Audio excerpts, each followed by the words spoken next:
اعوذ باللہ من الشیطان الرجیم بسم اللہ الرحمن الرحیم الا بذکر اللہ تطمئن القلوب صدق اللہ العظیم وصدق رسولہ النبی الکریم ان اللہ وملائکتہ یصلون علی النبی یا ایہا الذین آمنوا صلوا علیہ وسلموا تسلیما اللہم صل علی سیدنا و مولانا محمد معدن الجود والکرم وآلہ وصحبہ وبارک وسلم۔ تمام تعریفیں حمد و ثنا اللہ تعالی جل جلالہ کے لیے۔ زاں بعد درود و سلام نبی اکرم نور مجسم شفیع معظم احمد مجتبی جناب حضرت محمد مصطفیٰ صلی اللہ تعالی علیہ وسلم کی ذات والا صفات کے لیے حمد و صلوات کے بعد قرآن مجید نے ارشاد فرمایا الا بذکر اللہ تطمئن القلوب، فرمایا خبردار ہو جاؤ اللہ کے ذکر میں ہی دلوں کا اطمینان ہے، اللہ کے ذکر میں دلوں کا چین ہے۔ لوگ بہت سارا مال، بہت ساری دولت، بہت ساری عقل اور بہت سارا شعور ہونے کے باوجود بے سکون ہیں۔ جس چیز نے زمانے کو تکلیف میں مبتلا کر دیا ہے اور جو چیز ڈھونڈنے سے نہیں ملتی وہ اطمینان ہے، وہ قرار ہے۔ لوگ بھیک مانگتے ہیں، منت کرتے ہیں، دہائی دیتے ہیں کہ کہیں سے سکون کی دولت مل جائے، لیکن وہ میسر نہیں آ رہی۔ بڑے بڑے لوگ ہیں اور میں عرض کر چکا ہوں کہ مالدار بھی ہیں اور عقل مند بھی ہیں، باشعور ہیں، پڑھے لکھے ہیں، پر قلبی سکون، راحت، اطمینان، چین انہیں میسر نہیں آ رہا۔ راتیں جاگ کر گزر جاتی ہیں، دن آزمائش میں بیت جاتا ہے۔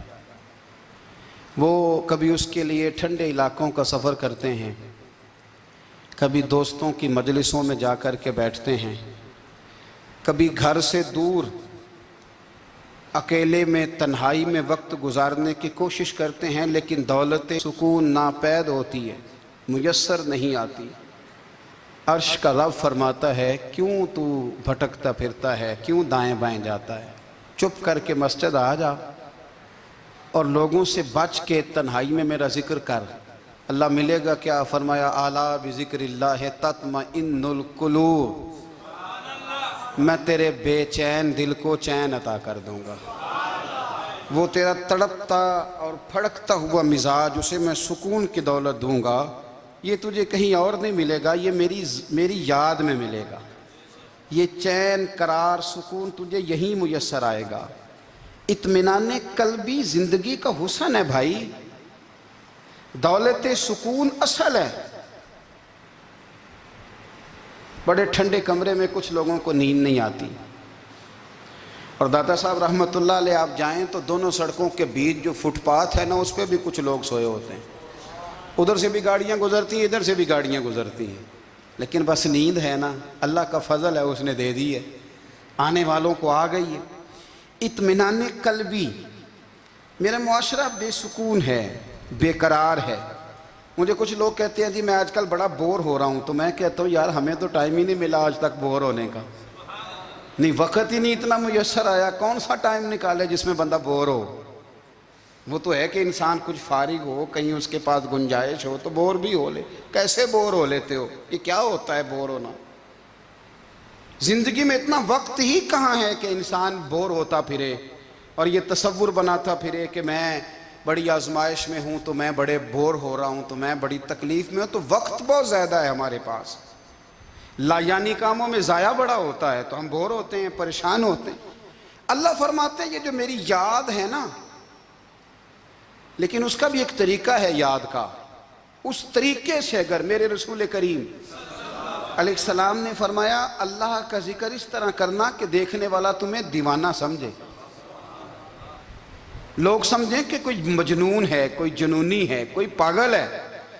یہاں اللہ تعالیٰ معاف کرے، آپ ذکر کی مجلس چھیڑیں، آپ نعت شریف کی مجلس چھیڑیں تو بہت سارے لوگ پروفیسر بن جاتے ہیں، وہ ساری نہیں ہلاتے، ان کی زبان ہی حرکت میں نہیں آتی۔ حالانکہ رب کریم کا ذکر اس طرح کرو کہ دیکھنے والا تمہیں دیوانہ سمجھے، کہیں اور کھونے کی ضرورت ہی نہیں۔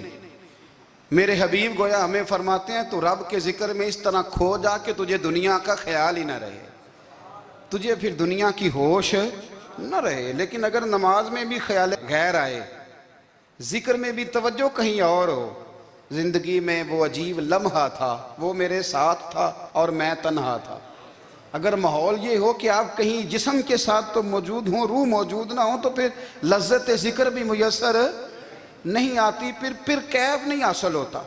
یاد رکھیں کہ اس طرح کھو کے رب کی یاد کہاں سے کیف آئے گا؟ الجھ ہی پڑا گئے ہیں۔ وہ مستی، وہ سرور، وہ کیف جو اللہ کے ذکر میں ہوتا تھا، جو کبھی مرشد کامل کے سامنے بیٹھ کر لوگ اللہ اللہ کرتے تھے تو لگتا یہ تھا کہ یہ یہاں ہیں ہی نہیں، یہ تو کہیں اور چلے گئے ہیں، یہاں موجود ہی نہیں۔ لیکن اب وہ موج نہیں، وہ شوق نہیں، وہ درد نہیں، وہ زیب نہیں۔ اقبال تڑپ کے کہا کرتے تھے، خیرت کی گتھیاں سلجھا چکا ہوں، یا رب مجھے صاحب جنوں کر دے، اللہ مہربانی فرما، وہ کیفیت دے، وہ سرور دے۔ زندگی میں اگر اطمینان چاہتے ہو تو کبھی کبھی سب کچھ بھول کے نا تو مست ہو جایا کرو رب کی یاد میں۔ کبھی کبھی چھوڑ دیں دنیا، چھوڑیں یار موبائل، کسی وقت کریں اس کو بند، چھوڑیں اس بات کا خیال کہ فلانے نے سلوٹ کیا ہے کہ نہیں کی، چھوڑیں۔ حضرت باجزید بستامی رحمت اللہ تعالیٰ علیہ فرماتے ہیں میں نے اعتکاف کبھی اپنی مسجد میں نہیں کیا، اس لیے کہ سارے ہی ہاتھ چومنے والے، سارے ہی پیار کرنے والے۔ فرماتے میں جب اعتکاف کرتا تھا تو میں بستام سے دور نکل جاتا تھا جہاں کوئی مجھے جاننے والا نہ ہو۔ اٹھ بلیا چل اوتھے وسیے جتھے وس دے نہیں سارے ینے، نہ کوئی ساڈی ذات پچھانے تے نہ کوئی سانو مننے، چل ادھر چلیں۔ اٹھ بلیا چل اوتھے وسیے جتھے وس دے نہیں سارے ہی انے، نہ کوئی ساڈی ذات پچھانے تے نہ کوئی سانو۔ اتنا شوق ہے سلوٹ کرانے کا، اتنا شوق ہے تعارف کرانے کا، اتنا شوق ہے اپنا بتانے کا، تو یہ چیز غلبہ کر جاتی ہے، پھر نام رہ جاتا ہے، روح نہیں رہتی، پھر وجود رہ جاتا ہے، پھر باطن کی کیفیت نہیں رہتی۔ خدا را اپنے آپ کو بے چین نہ کرو، بے قرار نہ کرو، بے سکون نہ کرو، رب کی یاد میں آ جاؤ، درود و سلام میں آ جاؤ، نعت کے حسن میں آؤ، تلاوت کی دنیا میں آؤ، سجدوں کے نور میں آؤ۔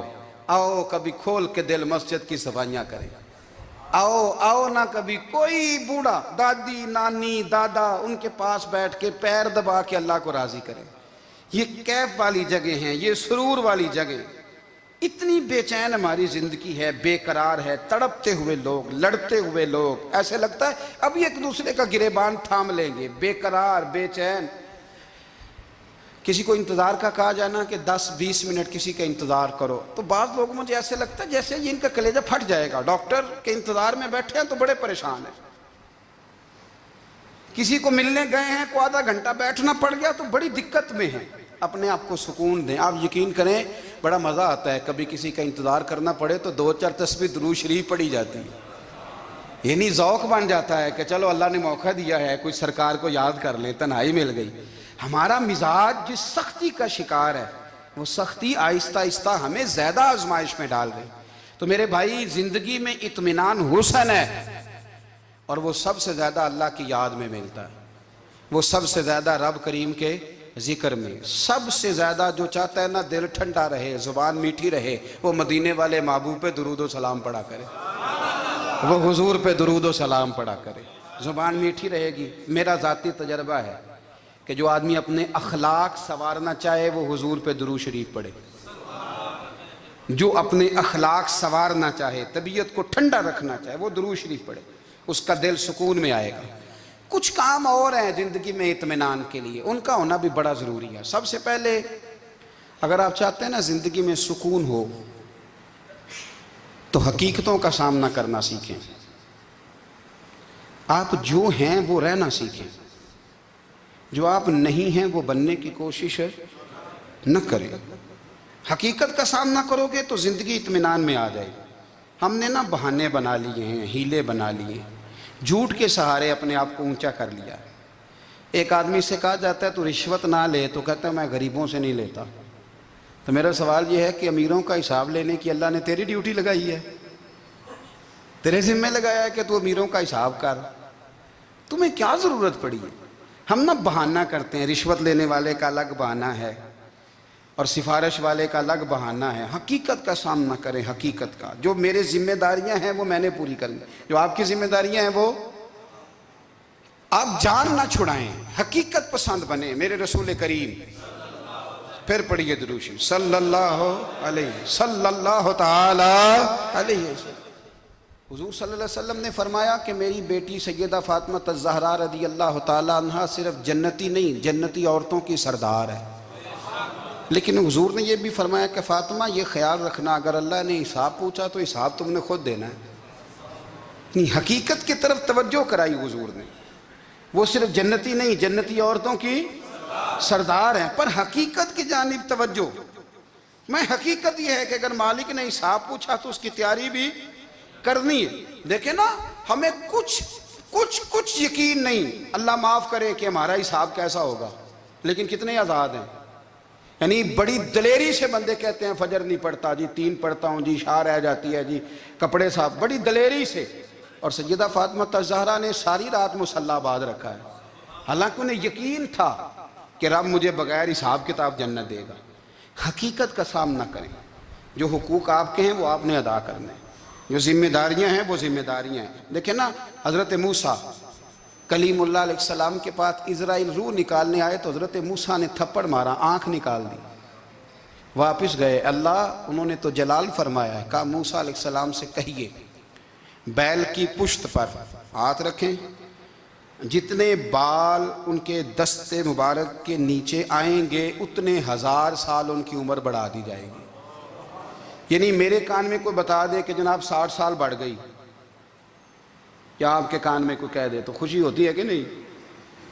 لیکن یہ حقیقت پسندی نہیں، اس لیے کہ 60 بھی گزر جائیں گے، 70 بھی، یہ حقیقت نہیں۔ حضرت موسیٰ کلیم، چلے میں مثال دیتا ہوں، سمجھ لے 10 بال، حالانکہ بہت زیادہ آتے ہوں گے، 10 بال اگر حضرت موسیٰ کے ہاتھ کے نیچے آئے تو 10,000 سال تو عمر بڑھ گئی نا۔ 10 یعنی 10 سال نہیں، 10 100 نہیں، 10 بہت زیادہ تھی نا۔ تو حضرت موسیٰ کلیم اللہ علیہ السلام سے آ کے عرض کیا گیا، حضور بیل کی پشت پر ہاتھ رکھیں، جتنے آپ کے ہاتھ کے نیچے بال آئیں گے اتنے 1000 سال عمر بڑھ جائے گی۔ تو حضرت موسیٰ نے حقیقت پسندی والی بات کی، فرمایا پھر کیا ہوگا؟ 10,000 سال کے بعد پھر کیا ہوگا؟ کہا حضور جانا تو پھر بھی ہے، فرمایا پھر ابھی چلتے ہیں۔ اگر جانا ہے نا، جانا ہے تو پھر، اگر جانا ہے تو پھر ابھی۔ اور سجنوں، اگر نماز پڑھنی ہے تو ابھی کیوں نہیں؟ اگر داڑھی رکھنی ہے تو پھر رمضان کا انتظار کیوں کریں؟ ابھی کیوں نہیں؟ اگر سچ بولنا ہے تو پھر، اگر رزق حلال کھانا ہے تو پھر انتظار کا ہے گا۔ حقیقت ہوتی ہے، بہانہ ہوتا ہے، حقیقت چھپ نہیں سکتی بناوٹ کے اصولوں سے، کیونکہ خوشبو آ نہیں سکتی کبھی کاغذ کے پھولوں سے۔ یہ بات یاد رکھیں، اگر جانا ہے تو حضرت کلیم فرمانے لگے پھر 10,000 سال کے بعد بھی جانا ہے تو آج بھی۔ ہمیں بے قراری زندگی میں اس لیے کہ ہم حقیقت پسند نہیں، ہم بہانوں میں، ہم ہواؤں میں جیتے ہیں، ہواؤں میں، خیالات میں زندگی گزارتے ہیں۔ بڑا ٹائم پڑا ہے، مثلاً کتنا میرے رسول کریم صلی اللہ تعالیٰ علیہ وآلہ وسلم نے ایک دن صحابہ سے فرمایا تمہیں حیا نہیں آتی؟ حضور کیا ہوا؟ فرمایا وہ والے مکان بناتے ہو جن میں تم رہ نہیں سکتے، وہ والا مال جمع کرتے ہو جو کھا نہیں سکتے، حیا نہیں آتی؟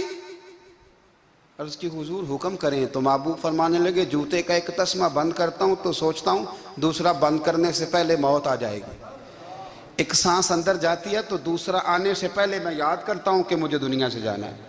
تمہیں حیا نہیں آتی؟ وہ مکان بناتے ہو جن میں رہ ہی نہیں سکتے، وہ مال جمع کرتے ہو جو کھا۔ حقیقت پسند نہیں بھائی ہم۔ بہت سارے لوگ ہیں بڑی باتیں سناتے ہیں، بڑی میں کہتا ہوں اصل میں نا زیادہ باتیں سنا کے نا بیچارہ اپنے آپ کو مطمئن کرنا چاہتا ہے، اصل بات یہ ہے کہ اندر سے نا ہلا ہوا ہے، کچھ بھی نہیں، بڑا زیادہ ہنستا ہے اور مجھے لگتا ہے کہ کوئی گہرا زخم چھپا رہا ہے۔ اس لیے ملمہ سازی، حقیقت پسند بنو، حقیقت پسند۔ یاد رکھنا، من ترک صلاۃ متعمدا فقد کفر، میرے رسول نے حقیقت بیان کی، فرمایا جس نے ایک نماز بھی جان بوجھ کے چھوڑی اس نے رب کے رب ہونے کا انکار کیا، اس نے کفران نعمت کیا۔ یہ حقیقت ہے، کوئی کلیریفیکیشن نہیں، کوئی وضاحت نہیں۔ جو نماز نہیں پڑھتا، جھوٹ بولتا ہے، غلط بیانی کرتا ہے، جو شخص رزق حرام کما کے کہتا ہے کہ اس کے بغیر گزارا نہیں چلتا، وہ جھوٹ بولتا ہے۔ اس لیے کہ رب فرماتا ہے جب تجھے پیدا کیا ہے تو تیرا رزق میرے ذمہ ہے۔ اللہ فرماتا ہے کہ لا یکلف اللہ نفسا الا وسعہا، میں کسی پر وہ بوجھ نہیں ڈالتا جو اٹھا نہ سکے۔ نماز فرض کیا، اس کا مطلب ہے ہم پڑھنے کے قابل ہیں، اس نے ہمارے ذمہ داریاں لگائی ہیں، تو مطلب یہ ہے کہ ہم ذمہ داریاں ادا کرنے کے قابل ہیں، ورنہ وہ کہتا ہے میں وہ بوجھ ڈالتا ہی نہیں جو تجھ سے اٹھایا نہ جائے۔ اگر چاہتے ہو کہ زندگی میں اطمینان ملے تو خدا را حقیقت پسندوں والی زندگی گزارو۔ یہ فضاؤں میں زندہ رہنا، ہواؤں میں، اللہ بڑا معاف کرنے والا ہے، اللہ بڑا کریم ہے، معاف کر دے گا، تو بھئی یہ بات صحابہ کو بھی پتا تھی، یہ اہل بیت کو بھی خبر تھی، تو وہ تو ایک ایک بات کا لحاظ کرتے تھے۔ یہ غوث اعظم کو بھی پتا تھی، یہ ان کے والد کو بھی پتا تھی، جنہوں نے کسی کا ایک سیب کھا لیا تھا تو 12 سال اس کے گھر میں نوکری کرتے رہے، انہیں نہیں پتا تھا اللہ بڑا کریم ہے، معاف کر دے گا، ایک سیب ہی ہے نا۔ تو حقیقت پسندی آپ کو سکون دے گی، اور اگر آپ نے اپنے آپ کو غیر مطمئن کیا ہوا ہے، بات کچھ اور ہے، اور آپ نے اپنے آپ کو ڈال کسی اور طرف لیا ہے، تو پھر آپ کو سکون مل سکتا؟ سکون حقیقت پسندی میں، اصل میں سکون ہوتا ہے، اداکاری میں سکون نہیں ہوتا۔ تیسری بات سنیں، اگر آپ چاہتے ہیں زندگی میں مطمئن رہیں تو دنیا داروں سے امیدیں توڑ دیں، اللہ اور اس کے رسول سے امید وابستہ کریں، اولیاء اللہ سے امیدیں وابستہ کریں، صحابہ اور اہل بیت سے امیدیں، اللہ اور اللہ والوں سے امیدیں، دنیا داروں سے امیدیں۔ آپ کو پتہ ہے دنیا دار کی تباہی کب ہوتی ہے؟ جب انہیں خوش آمدی مل جاتی ہے۔ چودھری کا بیڑا اس وقت غرق ہوتا ہے جب اسے چودھری کہنے والے زیادہ ہو جاتے ہیں۔ سیٹھ صاحب اور نواب صاحب بیچارے تباہ تب ہوتے ہیں بھولے پن میں، جب ان کے دائیں بائیں ریلا ہوتا ہے سیٹھ صاحب کہنے کا، لوگ انہیں کھانا چاہتے ہیں، پیار ان کا نہیں ہوتا، ان کی جیب کا ہوتا ہے، محبت ان سے نہیں ہوتی، ان کی کرسی سے ہوتی ہے، ضروریات کا پیار ہوتا ہے، تباہ کر دیا جاتا ہے۔ ہماری ساری توقعات دنیا داروں سے وابستہ ہو گئی ہیں، ناراض نہ ہونا۔ پیروں نے، مولویوں نے، درویشوں نے، انہوں نے بھی سیٹھ رکھے ہوئے جلسوں کی صدارت کرانے کے لیے، یعنی مذہبی جلسہ ہے، اس میں بہت زبردست پڑھے لکھے صاحب تقوی عالم کا خطاب ہے، اور کی صدارت وہ بندہ کر رہا ہے جس نے عشاء کی نماز بھی نہیں پڑھی، وہ بندہ صدارت کر رہا ہے۔ کیوں؟ اس لیے کہ اس نے لاکھ روپیہ دیا محفل میں۔ خدا را دنیا داروں سے امیدیں چھوڑ دیں، ورنہ آپ کمزور پڑ جائیں گے، آپ کی امیدیں ٹوٹیں گی۔ کتنا کمزور ہے وہ شخص جو 2-4 ہزار کے لیے کسی بندے کی چاپلوسی کرتا ہے، اس کے پیچھے بھاگتا ہے، خوش آمدیں کرتا ہے، تھوڑے سے نوٹوں کے لیے، دکھ سکھ میں کام آئے گا اس کام کے لیے۔ میرے رسول کریم علیہ السلام نے فرمایا جس نے بندوں کو راضی کرتے کرتے رب کو ناراض کر دیا، اس کی دنیا بھی گئی اور آخرت بھی گئی۔ اور فرمایا جس نے بندوں کی پرواہ نہیں کی، اللہ کو راضی کیا، فرمایا اگر رب راضی ہو گیا تو لوگوں کے دلوں میں بھی محبت پیدا فرما دے گا۔ کیا ضرورت ہے خوش آمد کرنا دنیا داروں کی، سیٹوں کی، نوابوں کی، چاپلو۔ اور میں آپ کو ایک بات بتاؤں، ہوتا پتہ کیا ہے؟ یہ جو حب جا اور حب با ہوتی ہے نا، اس سے پیٹ نہیں بھرتا۔ آپ کو اگر خوش آمد کرنی ہے تو پھر آپ کو ساری زندگی کرنی ہے۔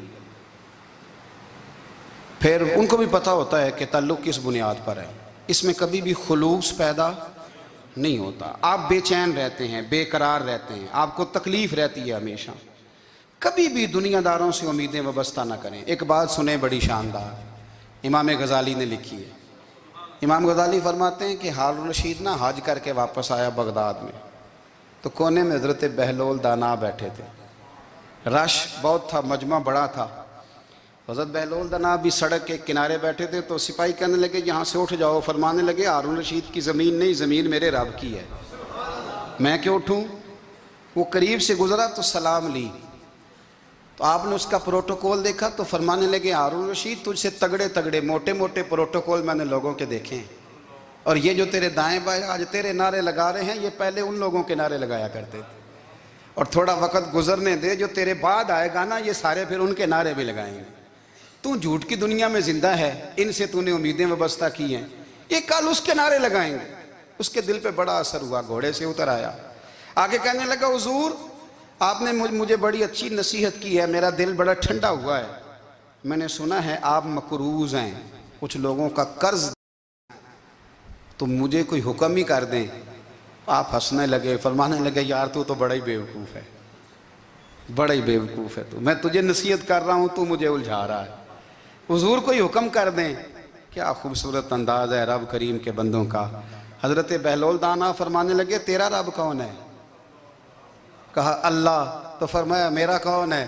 کہا اللہ۔ فرمانے لگے یہ تو نہیں نہ ہو سکتا کہ اللہ ہارون رشید کو دیتا رہے اور بہلول دانا کو بھول ہی جائے، یہ تو نہیں نہ ہو سکتا کہ ہارون رشید کو دیتا رہے اور بہلول دانا کو بھول جائے۔ فرمایا اس کا دل، اس کا ارادہ ہوا، ارادہ قدرت ہوا کہ بہلول مقروض رہنا چاہیے، تو اگر رب مجھے رکھنا چاہتا ہے، دکھ قبول محمد بخشا راضی رہن پیارے، اگر وہ چاہتا ہے میں مقروض رہوں تو میں بھی چاہتا ہوں کہ میں مقروض ہی رہوں، یہ تو نہیں نہ ہو سکتا کہ تجھے دے اور مجھے نہ دے۔ فرمایا میری تجھ سے کوئی امید نہیں، مجھے جب بھی دے گا میرا رب بھی دے گا، اور وہ دے گا تو پھر انشاءاللہ خزانے کھول کے دے گا۔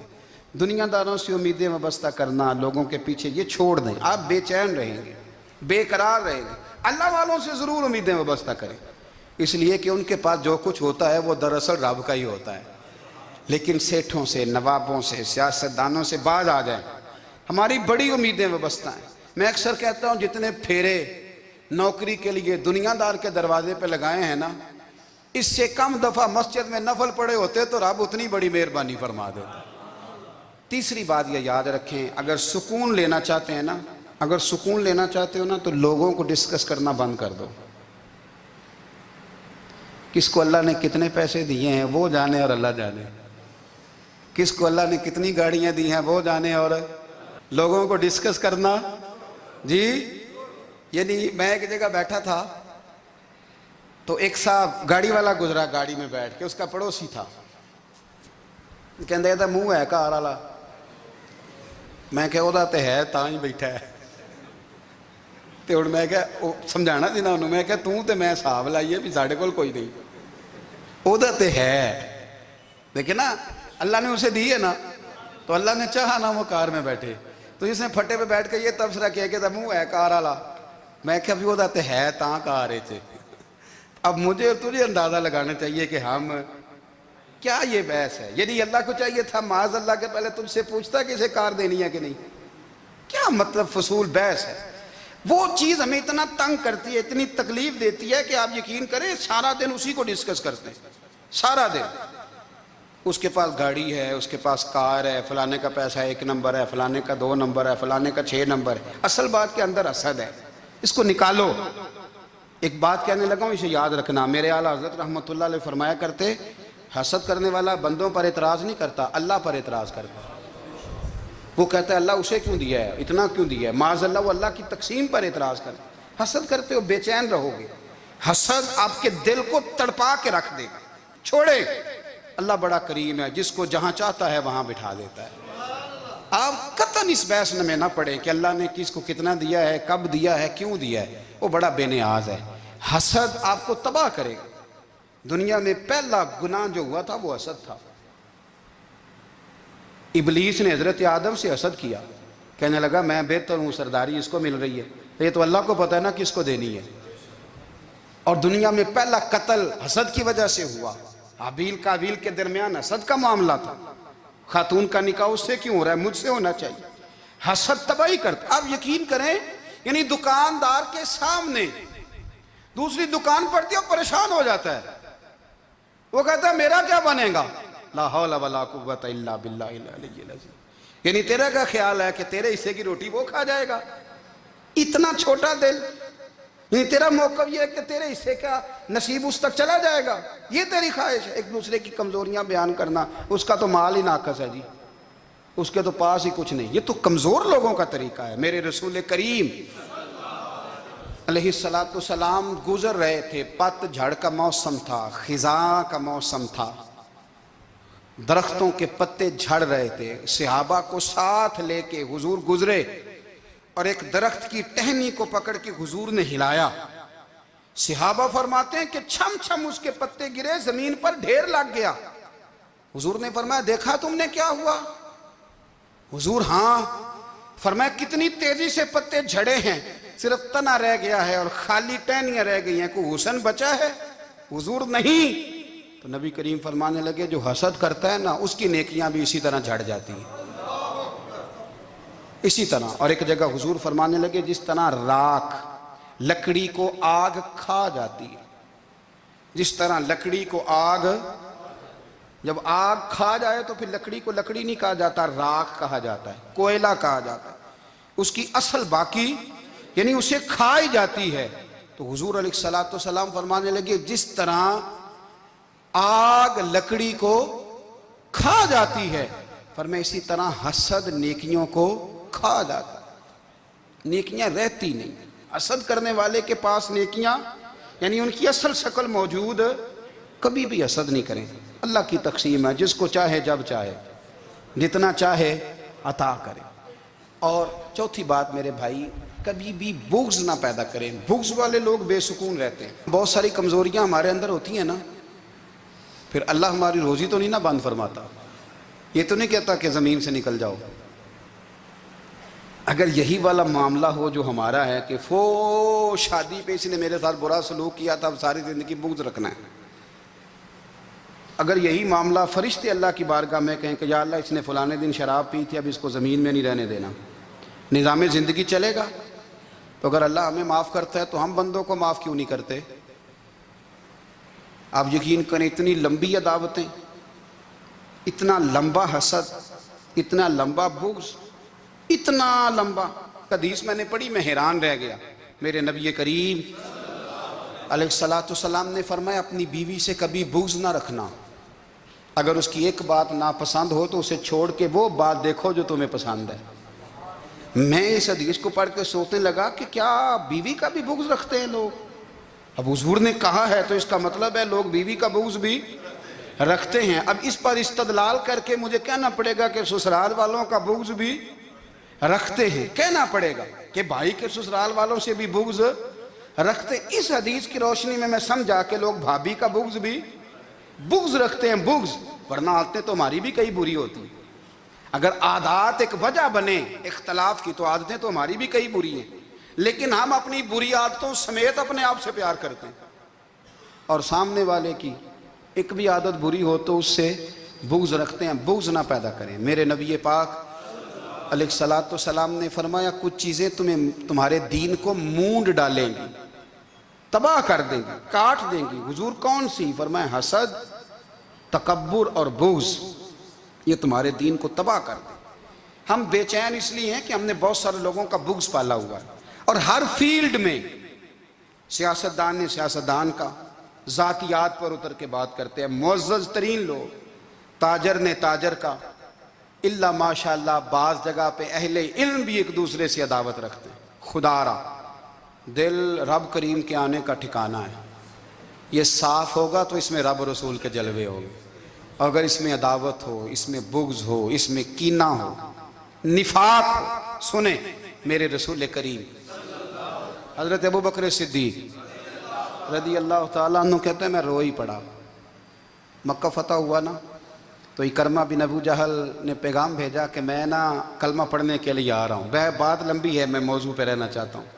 کہتے ہیں جب وہ آنے لگا نا تو نبی پاک نے ہم سب کو بلایا، ہم حاضر خدمت ہوئے. تو حضور فرمانے لگے کہ اس کے باپ نے نا بڑا ظلم کیا ہے ہمارے ساتھ، ابو جہل نے بڑا ستایا ہے، بڑی تکلیف دی ہے. آپ مجھے بتلائیں کہ وہ ایک دفعہ کسی شادی پہ بحث ہوتی ہے بیوی کے بھائی کے ساتھ، پھر ساری زندگی اس بیچارے کو معافی وہ 10 دفعہ گھر آتا ہے معافی مانگنے پر سوال ہی نہیں پیدا ہوتا میں او ہو مجھے ہی کہہ دیا یعنی پھر میں مجھے ہی کہہ دیا آپ نے اور میری شان میں بے ادبی اور پھر میں معاف کر دوں توبہ توبہ توبہ یہ کیسے ہو سکتا ہے میری ناک نیچی ہو جائے گی اور آپ نے مجھے کہہ دیا سوال ہی نہیں پیدا ہوتا اور یہ رونا میں اکثر ہوتا ہوں کہ شادی والے دن داماد صاحب کا زیادہ دماغ خراب ہوتا ہے جب چھوٹی سالی کی شادی ہوتی ہے نا اس دن اس کو بخار چڑھتا ہے کوئی اس کو کان میں کہتا ہے تیری عزت نہیں کر دے اس دن اس کا دماغ خراب ہو جاتا ہے بچے اٹھا کے نکل آتا ہے وہ بیچارہ سسر منتیں کر رہا ہوتا ہے کہ تیری مہربانی آ جا یہ عزت کرا رہا ہے تو میں نے کہا احتجاج کر کے جو عزت کرائی جاتی ہے وہ عزت نہیں ہوتی ہاں یہاں مانگ کے عزت لیتے ہیں لوگ یا احتجاج کی کوئی عزت ہے آپ کے اندر کمالات اتنے ہوں کہ آپ کی عزت کرنے کو دل چاہے یعنی مزہ آئے یعنی لطف آئے یعنی آپ دور بیٹھے ہوں تو کسی کا دل کرے آپ کو اسٹیج پہ بلانے کے لیے یہ کیا بات ہوئی کہ چھائے جانا اور بھاگ کے آگے جانا ان سے نکلیں اکرمہ بن ابو جہل کلمہ پڑھنے کے ارادے سے آ رہے ہیں حضور علیہ السلام نے صحابہ کو بلایا کتنی زیادہ دعوت رکھی جا سکتی تھی معاذ اللہ کب سے وہ چلا تھا ظلم کرنے اور اس کے بعد اس کا بیٹا شروع ہو گیا کتنی باتیں تھیں جو ناقابل معافی تھیں پر کریم رسول نے ہمیں بتلایا ہے کہ سکون والی زندگی کہتے کس کو ہے جب سب لوگ جمع ہو گئے تو حضور نے فرمایا بھئی وہ کلمہ پڑھنے آ رہا ہے اس کے باپ نے ظلم بڑے کیے ہیں پر میری نصیحت یہ ہے کہ اس کے سامنے اس کے باپ کو کوئی برا نہ کہے خبردار کوئی اس کے سامنے کوئی بات نہ کرے اب وہ کلمہ پڑھنے آ رہا ہے مطیع ہو کے آ رہا ہے بان کے آ رہا ہے کہتے ہیں اللہ کے رسول نے نا کافی دیر تک خطبہ دیا بریفنگ دی بات سمجھائی جناب صدیق اکبر کہتے ہیں میں رو پڑا ایک صحابی مجھے کہنے لگے تمہیں کیا ہوا تو میں نے کہا میں مصطفیٰ کی رحمت پہ رو رہا ہوں دیکھو کن کے لیے حضور گراؤنڈ بنا رہے ہیں اے دیکھو کن کے لیے حضور تیاری کر رہے ہیں جنہوں نے ساری زندگی دشمنی کی خدا را یہ اندر سے عداوتیں نکال پھینکو او بھائی اتنا تو لمبا ٹائم ہی کوئی نہیں اتنا تو وقت ہی کوئی نہیں اس کو صاف رکھو بندہ کوئی کر بھی گیا تو کوئی عرض نہیں چنگی مندی سجنا کھولو 100 واری ہو جاندی یار یاراں دا گلا نہیں کر دے اصل پریت یار یاراں دا جڑا گلا کردا جے یار نہیں جی ہوندا ہاں پکی بات پکی پیڑی میرا ایک سنگی مجھے آ کے آنے لگا فلانی جگہ بندہ یہ بات کر رہا تھا میں کہ تو اوتھے ہی سے سوندا سے تم ہی نال ہی سے میرا تو سجن باس ہونی نہیں سکتا چنگی مندی سجنا کولوں 100 واری ہو جاندی یار یاراں دا گلا نہیں کر دے اصل پریت جنہ دی ہاں جو بندے پھر ہوتے اس طرح کے ان کے لیے بھی میاں صاحب نے کہا ہے ان کے لیے بھی میاں صاحب نے کہا ہے ان کے لیے بھی آپ نے بات ارشاد فرمائی ہے آپ نے فرمایا چنگا ہویا لڑ نیڑیوں چھٹا کتے عمر نہیں لنگی ساری بے قدران دی یاری کولوں توبہ لکھ لکھ باری او چنگا ہویا لڑ نیڑیوں چھٹا کتے عمر نہیں لنگی ساری جو اس طرح کا تھا نا شکوے کرنے والا بغض رکھنے والا فرمایا بے قدران دی یاری کولوں توبہ یعنی لاکھ تے لاکھ کنے ہو گئے یعنی 2 لاکھ باری توبہ کی تھی انہوں نے گنی نہیں جا سکتی جتنی میاں صاحب نے توبہ کر دی بے قدرے دوست بے قدران دی یاری کولوں توبہ لکھ لکھ باری چنگا ہویا لڑ نیڑیوں چھٹا کتے عمر نہیں لنگی ساری تو مہربانی کریں ایک تو اگر آپ مطمئن رہنا چاہتے ہیں تو کبھی کبھی نا مست ہو کے ذکر الہی کریں مست ہو وہ والا ذکر نہیں جس میں آپ موبائل بھی دیکھ رہے ہیں اور کہانیاں بھی میرے سامنے کو بندہ جمعے والے دن یا تقریر کے درمیان تسبیح لے کے بیٹھ جائے تو میں اس سے پوچھتا ہوں تو 2 کام ایک ٹائم جکے میں پہ کرنا ہے میری بھی بات سن رہے ہو تسبیح پڑھی تو ممکن ہی نہیں تسبیح تو تسبیح ہے جب وہ ہوگی تو پھر کوئی اور کام سوال ہی نہیں پیدا ہو ایک تو ذکر کریں محو ہو دوسری بات حقیقت کا سامنا کریں